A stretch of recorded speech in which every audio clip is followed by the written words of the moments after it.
Daylight, my MVVs, welcome. Daylight report has it that gospel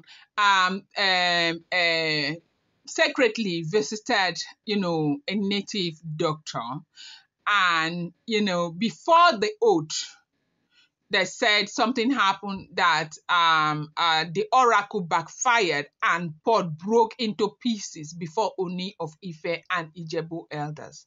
Now, if you have been following the trend of events, something happened. They said that families of gospel, they had gone to beg the elders of Ijebu again to come speak to the Ooni of Ife, that they heard that one of Kabiesi's wife, who was involved in all of this drama, that the family took her to certain shrines and they did some oath, and because those oaths were taken was the reason why Kabiesi exonerated that wife. They are talking about Blow Blow.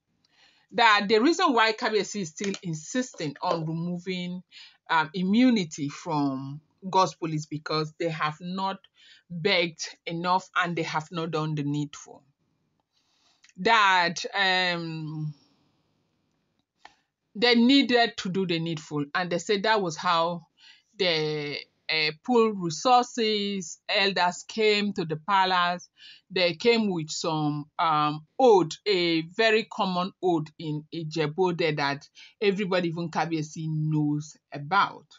And that gospel would have to swear that oath before Ooni of Ife and the elders and the gods and the ancestors to prove that she would never indulge herself on anything that will hurt or harm Olori Naomi. Again, never in her life, she will never do that again. And they said they came to the palace during the New Yam festival. They sought to see Ooni of Ife privately, which they did, and spoke, pleaded, and all of that. Then, remember, they said they came with a pot of jars for gospel to swear. And as they told us the story, they said, yes, gospel went ahead and, swore. But we didn't come to the conclusion of that story.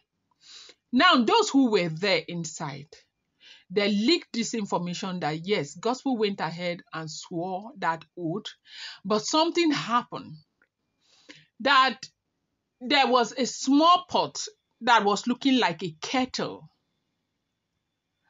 that was supposed to be the foundation, as in there was a gospel was supposed to start with that. The information is that when that small pot was given to gospel and she lifted the pot and wanted to start that oath taking and all of that, they say her hand started trembling. She was looking at something. Her hand started trembling inside that place.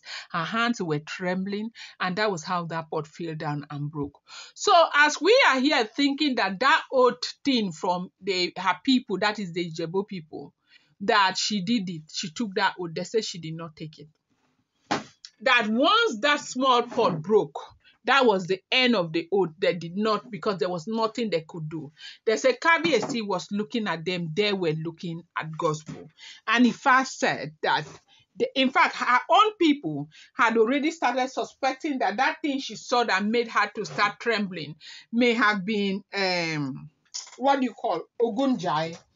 But Ifa said it's not Ogunjai, that there is something that it, as in Ifa, the diviner that was there said it's like she visited a place before she came, and the way the people came with that oath taking thing, they took her unannounced. She did not have the effrontery to say where she visited before that day, the things she did, and all of that.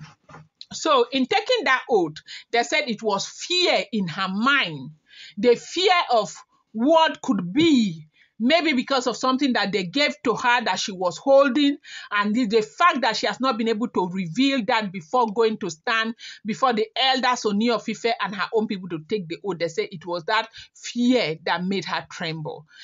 that's what the diviner is saying. Meanwhile, her own people are saying maybe she saw Ogundaye and all of that. Diviner said he was scared that it wasn't Ogundaye. So, sorry, Ogunjaye. So, whatever she saw, whatever happened, is only gospel that can say it. But the oath was not taken because the pot got broken from her hand. Welcome back to my channel. It's your girl Della Ram. I bring you fresh and spicy gist from the sources still on the royals. How are you guys doing? Happy weekends to you, my Dellarites.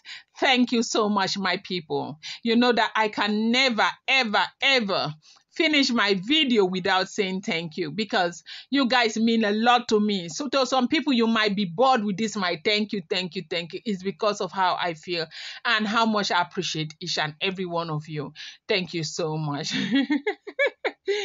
Thank you, Della. Right. So, they said she was trembling, that pot broke before her people. They said Ooni of Ife didn't even have to say any word. Ooni of Ife didn't even have to make any as in further statement. That is only people who were saying to her own people, have you guys seen it? That we know that you know the signs.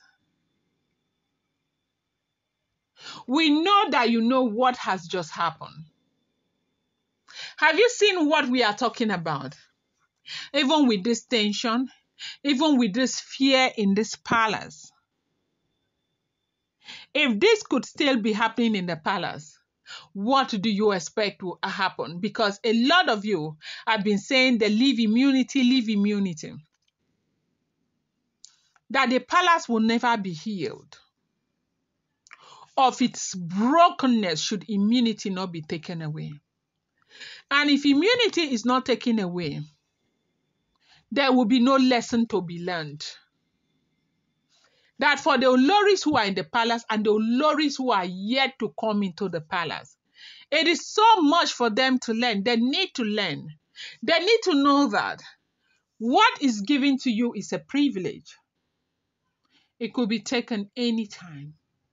It could be removed from you anytime. That everybody needs to know.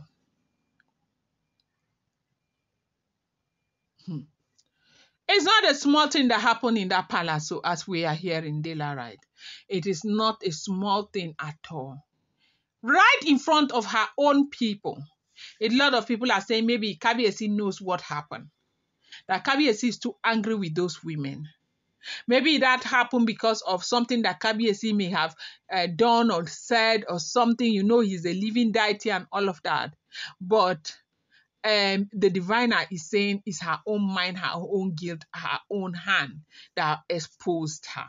Going to bring you more update. Do not forget that these are all alleged, rumored, unverified information making the rounds on social media.